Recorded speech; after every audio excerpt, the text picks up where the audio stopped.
Welcome to Building My Legacy podcast. This podcast is designed for leaders and entrepreneurs who want to leave a legacy and will provide strategies that focus upon key elements for legacy creation, determining your desired impact and its benefit, increasing your legacy's reach by engaging key stakeholders, planning, prioritizing, and executing. Here's your host, Dr. Lois Sonstegard. Welcome, everybody, to today's Building My Legacy podcast. I have with me today Mason Harris. I had the privilege, actually, of meeting Mason at a meeting in Dallas. It's a Vern Harnish meeting on scaling up. So for those of you who are looking at how do I grow my business, this is what Vern Harnish is all about. And that's where I met Mason. He has written this delightful book called the Chutzpah Advantage. Now, he is from New York originally, now in Washington, D.C. So he has great wisdom from just having lived in a culture that's all about chutzpah. And so we're going to talk about that. But before we get started, Mason, tell the audience a little bit about yourself and how you got into this. Sure. And thank you, by the way, for having me on. I'll do what I can to make sure that our audience is engaged and feels that this is both educational and entertaining for us. As far as my background, yes, I'm from New York, and I hope too many people don't hold that against me. New York had some advantages. The big city, the need to learn how to have your private space in a city that was packed, in subways that were jammed, in streets where as you walk by people, they were brushing into you. So you learn kind of how to find your way to be alone while surrounded by many, many people. There's a kind of a reputation about rudeness from New Yorkers that really isn't true. I think that New Yorkers tend to get to the issue more quickly. So I know, for example, growing up in New York, I did a trip back with my wife a couple of years back, and we went to a deli around lunchtime to order. And I know that when you're in that line and it's your turn, they say, next, you should have your order ready.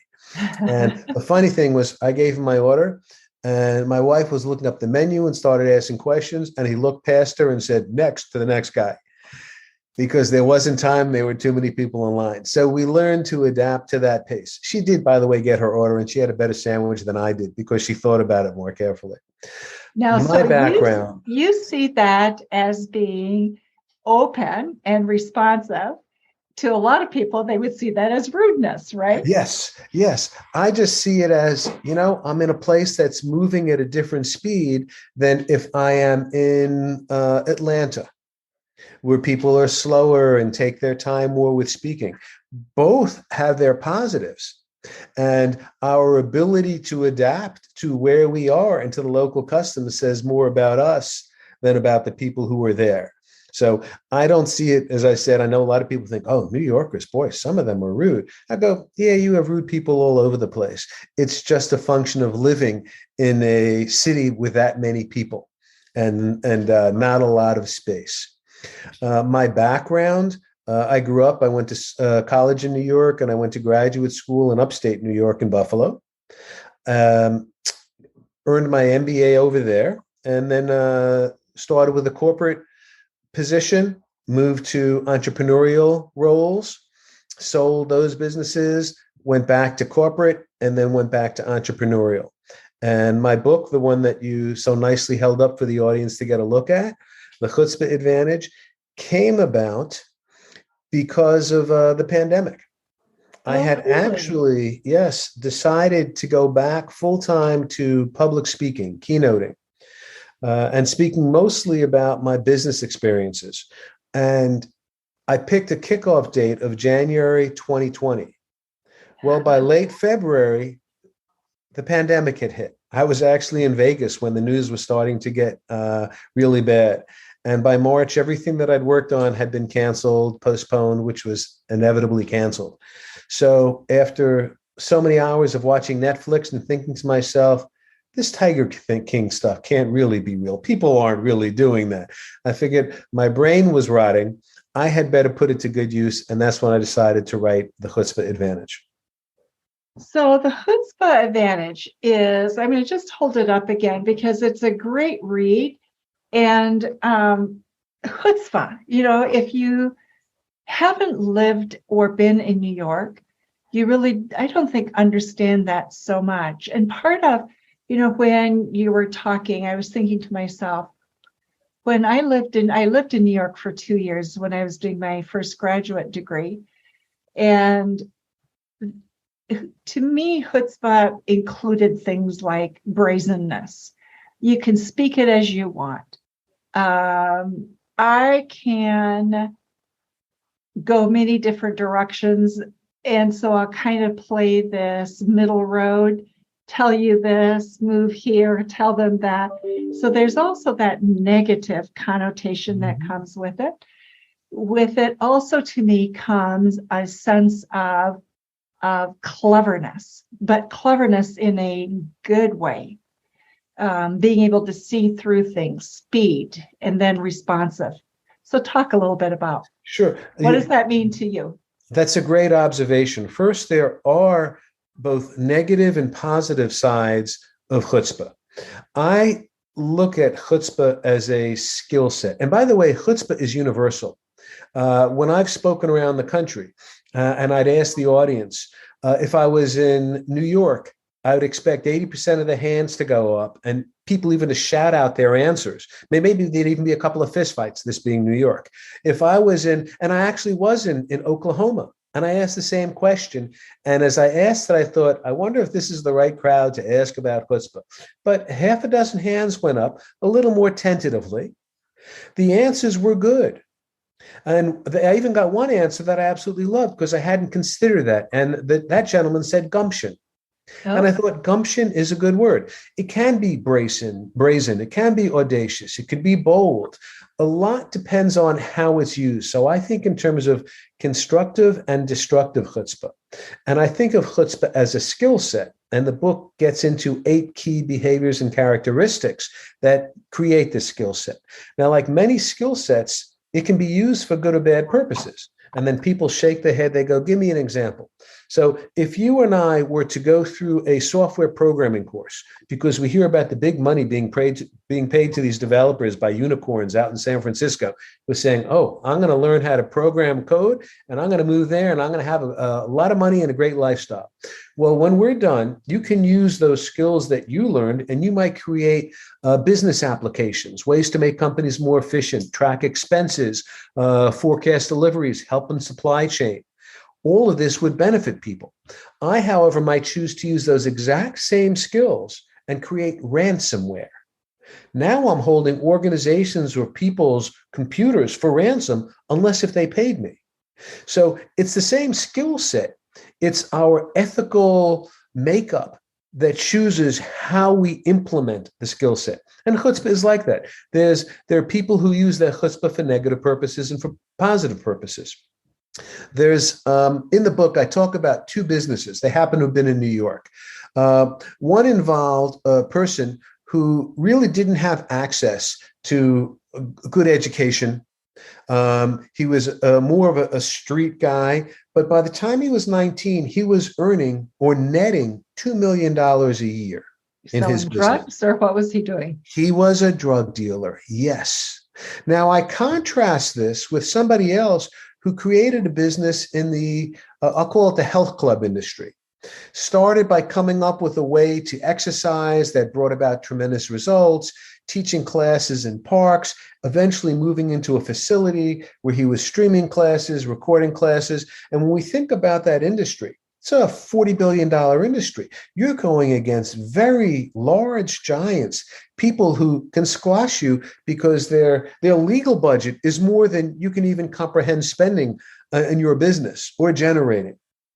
So I think about those 2 entrepreneurs, and I say in the book, I'd love to have coffee or lunch with the person who built that health club business, because that's a story of chutzpah, of startup, of bravado, of risk taking, of putting it all on the line. And that appeals to me. The drug dealer, yeah, it's startup and it's logistics, but I don't know that I'd really care to be across the table from that person. And of course, the interesting thing is it's the same person. The person who was making $2 million a year when he was 19 ended up going to jail. But the skills that made him successful in this criminal enterprise got him through prison. And then when he left, he had lost 70 pounds in prison exercising. He was asked by fellow inmates, can you teach me how to do that? You can help me turn my life around when I get out. He did. He couldn't find a job when he was freed from prison. And by the way, he had a purpose that was going to get him out of prison. He wanted to turn his life around because he'd had a son just before being sent to prison. And that became his purpose for surviving, because he wanted to be a better father to his son. And purpose is one of the key elements of my Chutzpah model, by the way. So he gets out. He can't find a job. He decides he's going to do what he did before. He's going to network. He's going to meet people. He's going to give business cards. Instead of to Wall Street types who he thought might be interested in drug usage, he was going to give it, as he calls it, women in yoga pants, because he thought they'd be interested in his exercise classes. And that led to a facility. And that also led to his hiring employees who were also ex-cons, because he knew of their difficulties finding jobs once they were released. We want people to turn their lives around, but we make it difficult for them once they're free because they don't have access to the same jobs. So I thought this was a great story showing both sides, the constructive and destructive ways that people use the skill set, in this case, their chutzpah. You know, I hadn't thought of that as being housed in one body, right? That tremendous difference from the negative to the positive, that switch would be in one person, which is a fascinating conversation by itself, because we tend to, as you say, put limitations on. So when somebody's had a bad experience, what we consider a bad experience, we tend to avoid them, push them aside, keep them away, for fear of what they may bring again. So, part of that chutzpah is also having an openness to look and to see something different. Mm-hmm. Look, find something different, but also stretch our personal and societal boundaries, I believe, is an important component of chutzpah. The idea that this is what's expected, or this is what the experts tell us. This is the advice we keep getting. But we feel intuitively there's something different that we could do, a way to solve a problem differently. You have chutzpah. You and I grew up in an age that I will call very patriarchal. Okay, so the challenges facing both of us as we were educated, as we made our careers, were different. You had different barriers to break than I did. And here you are, you're an author, podcast, you're an educator. That's chutzpah, because a lot of people might not have felt comfortable stretching those barriers, being turned down for a variety of reasons that had nothing to do with their skill level, but had to do with the way they looked, the being male or female, where they were from, did they have an accent? So I give the example as well. People say, does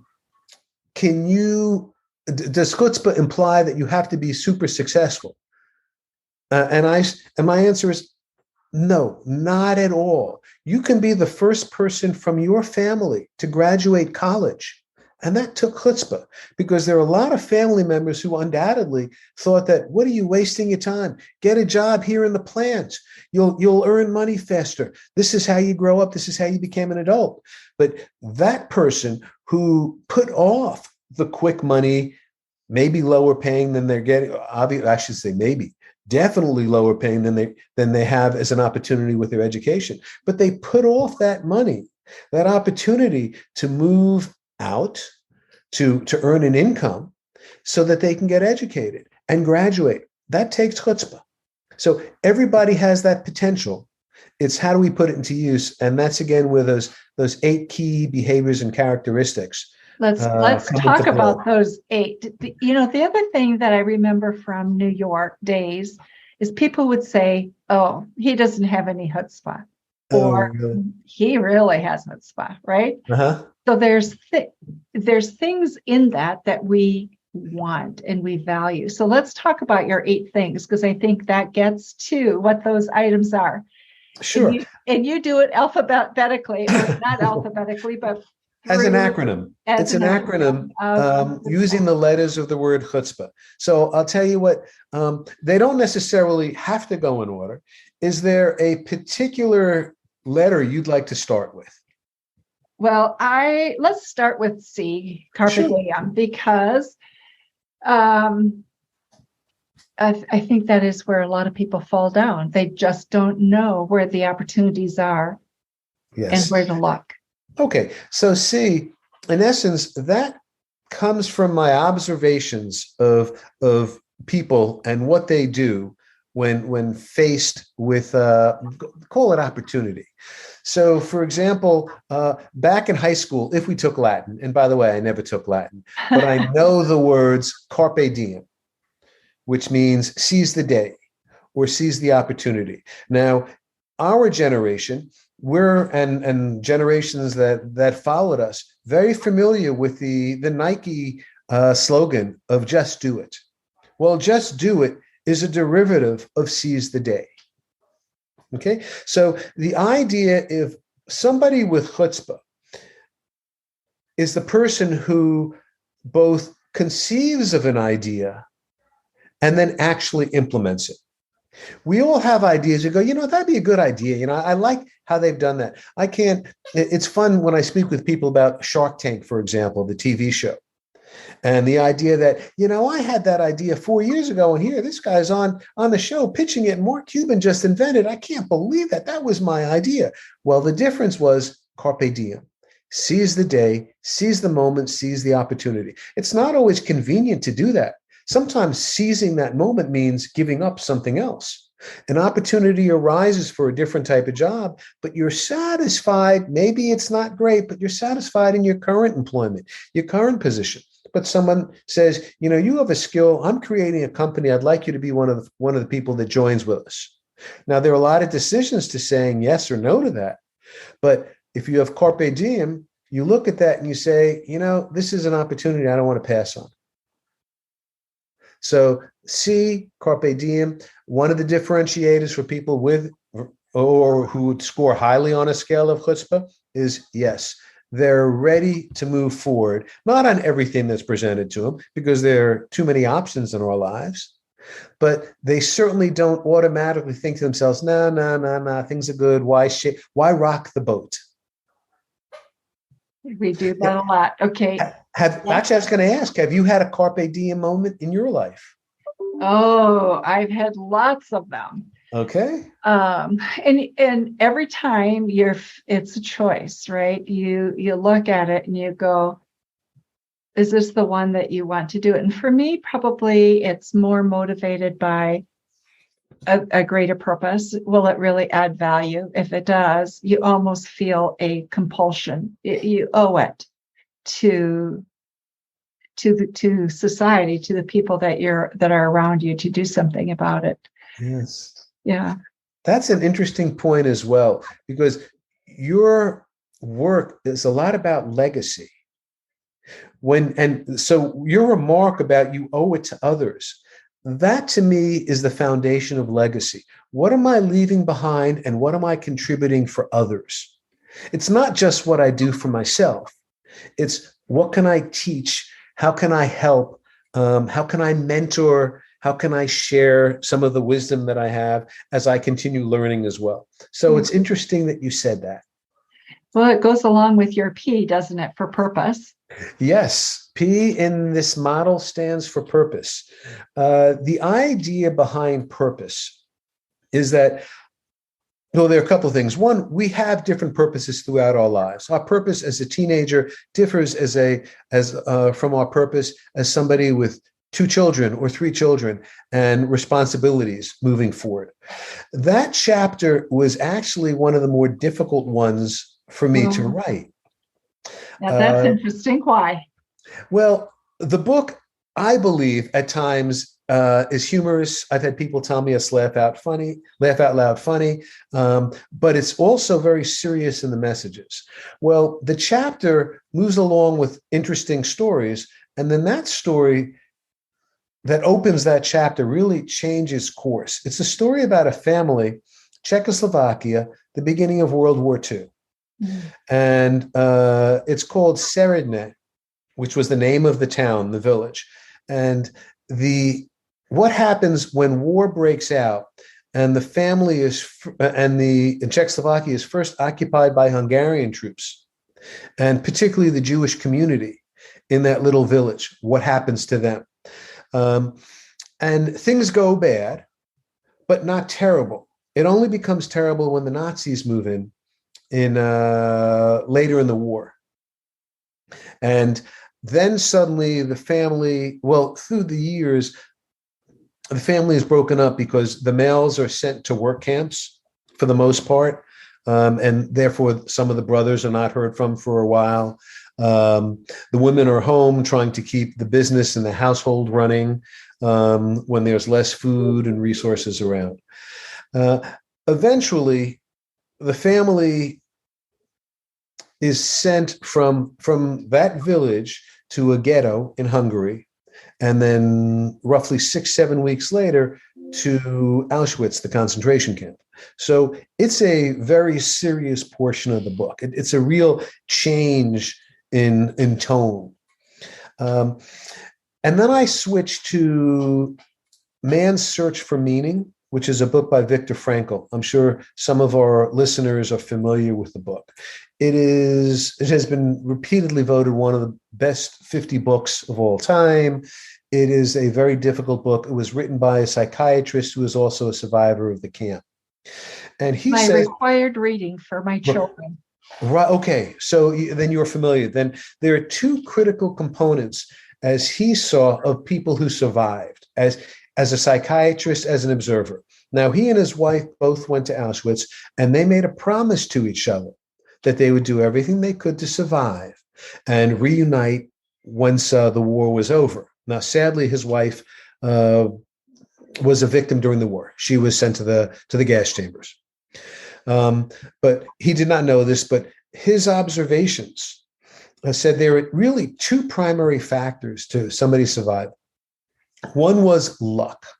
If bad luck interfered and somebody was selected for a gas chamber, or a guard was bored and using human beings for target practice, it was all over. There was nothing that could be done. But if that didn't happen, for those who weren't selected at that time, it was their purpose. It was something in their emotion, in their soul, that was driving them to put up with everything that they had to put up with, so that they could do something when the war was over. So in his case, as I said, the purpose was to reunite with his wife. Didn't happen. I'll give you a business story. That's what the chapter's about, but to show that this isn't about exclusively war. And there are examples from Vietnamese prisoners of wars, American prisoners of war during the Vietnam War that get to this as well. But I did a presentation several years back to a sales team, about 75 people in the audience. And it was a quarterly meeting. They gave out their awards for MVP of most sales, highest above quota. And then the last one was most valuable player of the quarter. And as I listened while waiting at my table, because I knew I was going to be coming on stage, they spoke about the numbers and how somebody was 162% of quota and he was most above quota, and this person had the highest margin or the greatest amount of revenue, and that's why these people winning awards. And then the MVP was only slightly above quota, and my eyes and ears picked up. I wonder what this person did. And then I learned that the sales rep that won MVP of the quarter had lost his wife to cancer a year ago and had 2 small kids, and had been a very high-performing rep before then. His performance diminished, but the company and his colleagues stuck with him, and he built it back up. And this was his first quarter making quota again. And that takes me back to purpose.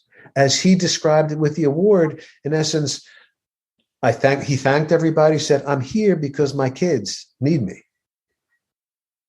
So purpose is a critical element of people with chutzpah. If you have purpose, you will end up doing things that potentially you don't think you're capable of doing. And as Viktor Frankl says in his book, we can't control what happens to us. I'm paraphrasing. We can't control what happens to us, but we always have control of our response. So true, isn't it? Yeah. And that's the difference between, do you move forward or are you a victim?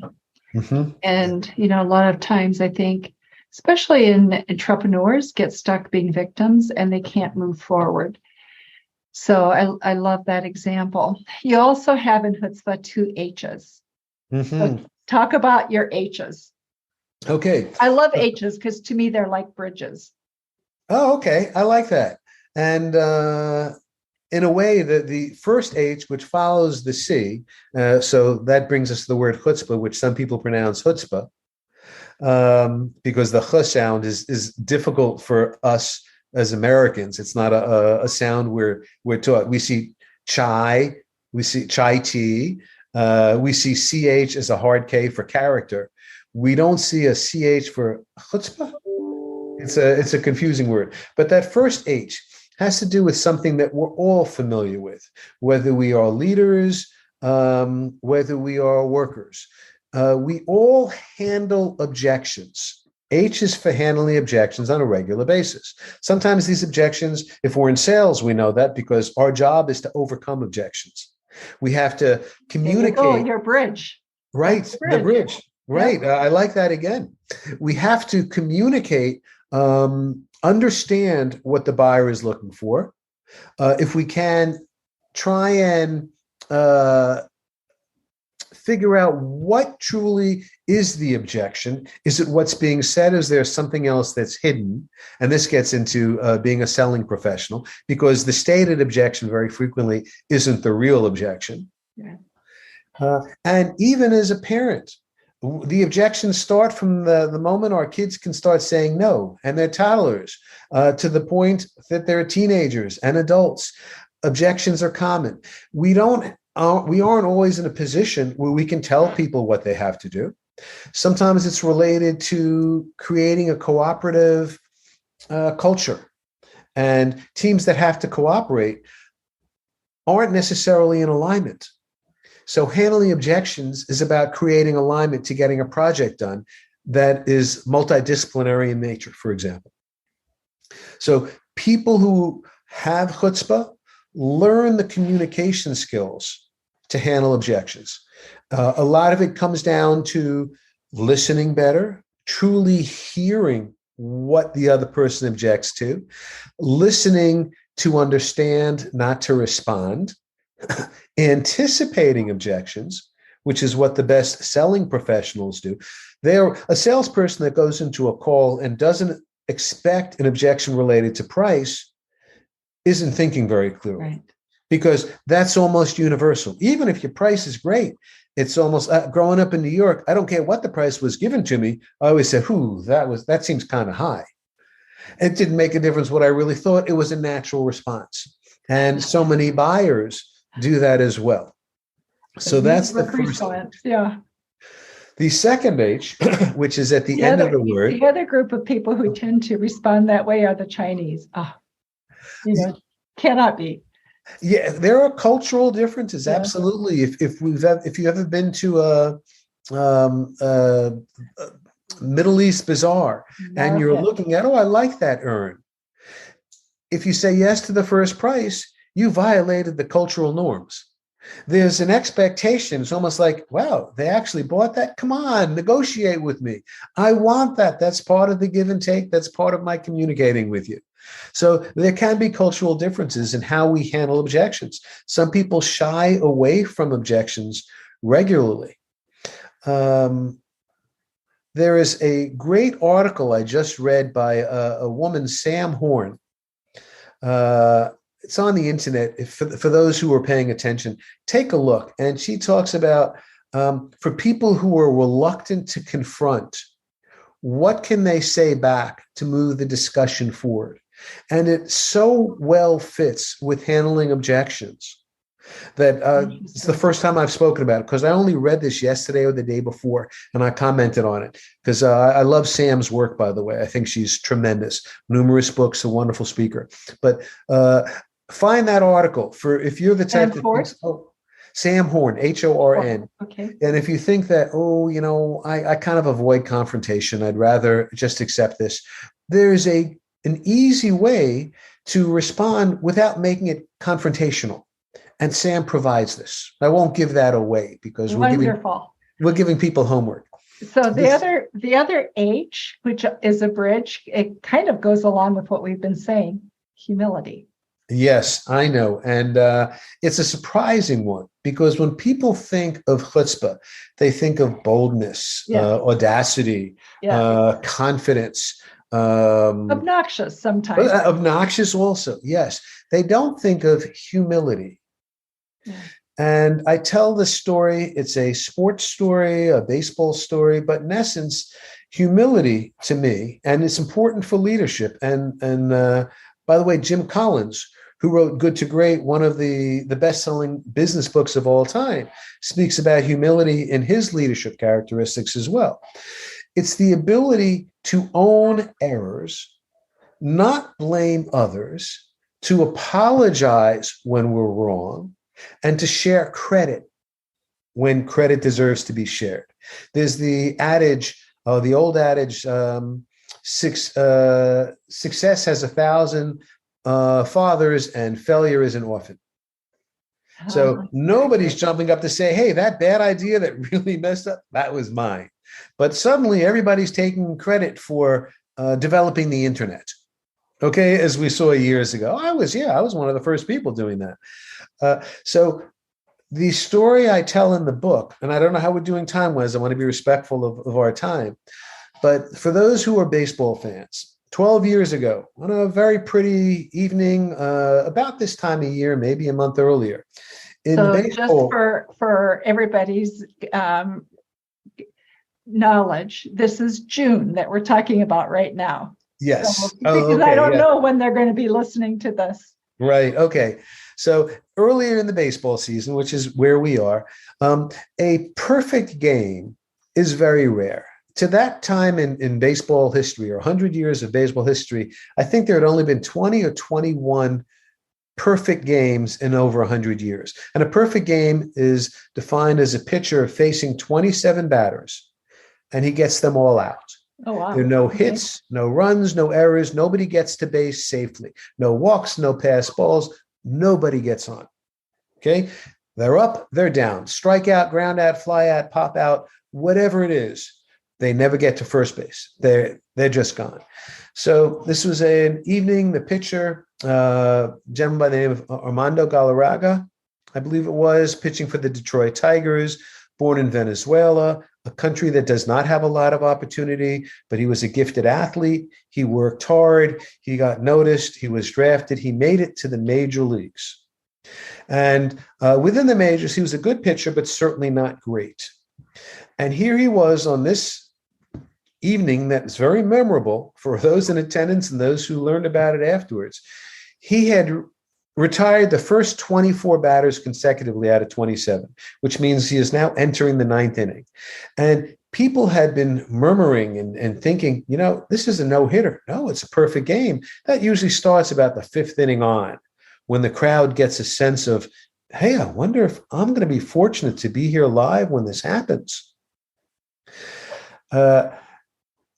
The first batter up in the 9th inning, he retires.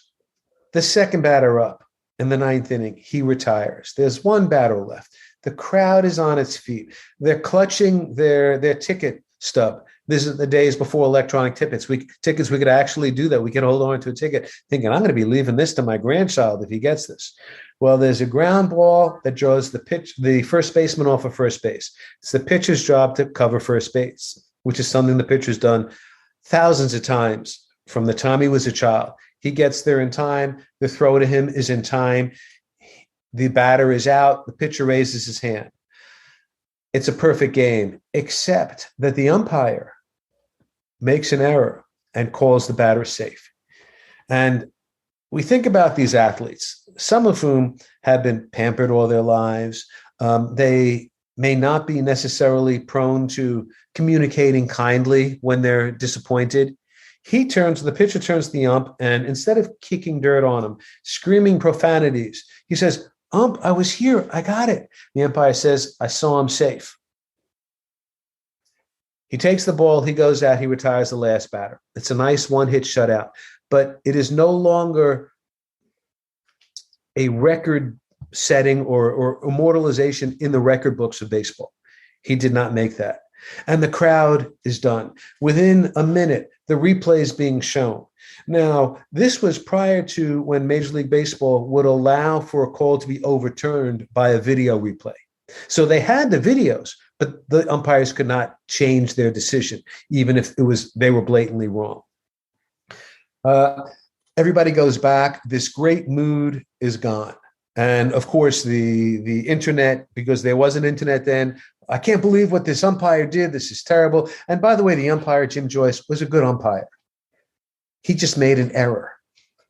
He had been doing this professionally for years. He had earned the respect of players. He made an error in this case.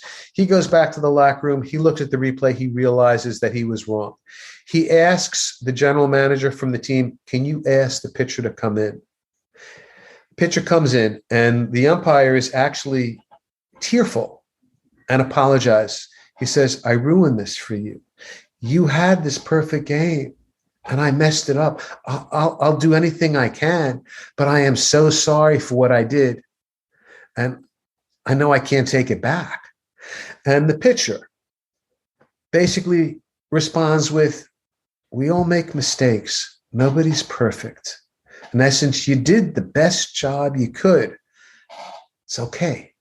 So the ability to apologize, the ability to forgive. They ended up writing a book called Nobody's Perfect, and the story of that evening. The two of them collaborated with another author. That humility, to me, tells a story that goes beyond baseball, beyond business. It's about how we interact with people and how the best leaders with chutzpah understand humility. Now, if you use your humility if you use your chutzpah for destructive purposes, I doubt there's much humility around. Truthfully, it's more like, I don't care who we're ripping off. It is what it is. So, isn't it? Bernie Madoff being an example, unfortunately. Oh, yes. Okay, we all know $65 billion stolen.